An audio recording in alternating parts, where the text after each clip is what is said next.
Tambala na! At eto na sila, ang nag-iisang masugid na tagahanga ni Nicole Yala. Chris Chuper! Kasama ang nag-iisang die-hard fan ni Chris Chuper, Nicole Yala! Mula sa Mahiwagang Burnay, ang kwento. Nais ko lang sanang ibahagi ang aking nakakakilabot na karanasan nung ako ay pumapasada pa ng Uber.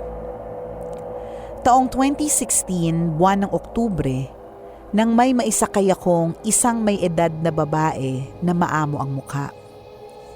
Nakaputing damit ang babae at mula sa Parañaque. Papuntang Quezon City ang matanda, sa may Balete Drive to be exact. Medyo nakakaramdam na ako ng kaba kasi nga 10 oras na ng gabi. May mga kwentong kababalaghan pa naman akong naririnig tungkol sa lugar na yon. Pero ganun pa man, tuloy pa rin ang biyahe. Maayos naman na naging biyahe namin at nakikita ko sa aking rearview mirror ang pasahero ko. Tahimik lamang siya at parang napakalungkot ng kanyang mga mata. Madali kaming nakarating sa gawin ng Balete Drive. Pagliko namin ay bigla akong napapreno dahil may isang malaking pusang itim ang biglang tumawid. Nang muli akong lumingon sa rearview mirror, biglang nawala ang pasahero ko. Yay! Sa sobrang takot ko, napapikit ako.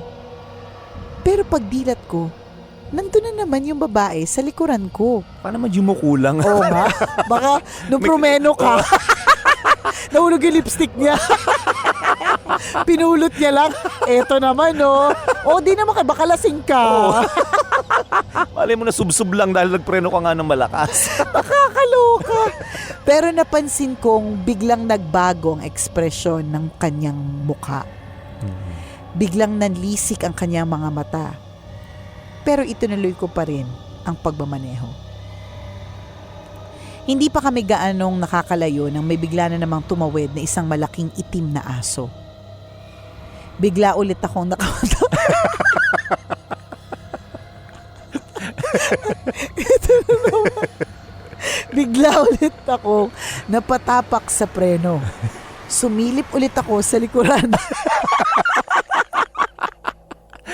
Katakatakang nawala na naman na parang bula ang aking pasahero. Hindi ko alam kung matatakot ako sa kwento. O matatawa. Niloloko mo kami pareho. Napapikit ulit ako sa takot. Lumitaw na naman ang babae. Pulang-pula ang kanyang mukha at nanlilisik ang mga mata. Eh, ko ba na masubsub ka? Literal pulang-pula kay mukha. Sa ekspresyon ng kanyang mukha ay parang puno ng galit ang babae. Hindi ako makapagsalita. Ipinagpatuloy ko lang ang biyahe. Hinahantay kong makarating agad at maibaba ang nakasakay sa akin. Bago pa kami makatawid ng Aurora Boulevard, ay bigla na namang may tumawid na malaking tao na nababalot ng kung ano-anong abubot ng basura at grasa sa katawan. Tumingin pa sa akin ng malalim at mataliman lalaki. Sa aking pagkabigla, ay napadiin na naman ang aking tapak sa preno. Dahan-dahan kong tiningnan sa rearview mirror ang babae sa likuran. Wala na naman.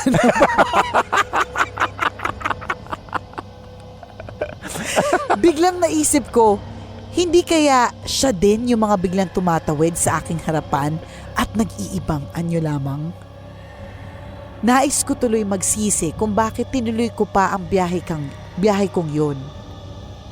Laking gulat ko dahil pagtingin kong muli sa likuran, nandun na naman muli ang babae. Ngayon ay may kakaiba na sa kanya.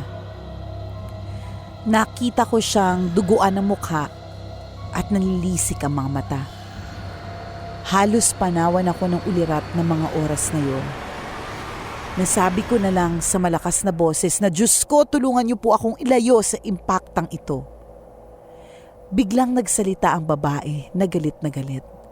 Buwisit kang demonyo ka. Anong akala mo sa akin, multo? Pabigla-bigla kang magpreno? Nasusubsub tuloy ako dito sa likod. May nakausling bakal sa upuan kaya ako duguan. Bilisan mo! Dalhin mo ako sa ospital. Walang yakang driver ka. Sabi ko na nga ba eh. Sabi ko na nga ba eh. Nanlamig ako sa aking narinig. Sinugod ko agad siya sa ospital at muli siyang hinatid sa kanyang destinasyon. Hindi ko na siya pinagbayad at simula noon natuto na akong maging mahinahon sa pagmamaneho. Ako po si William, isang tambalanista at ito ang aking kwento. Always your number one.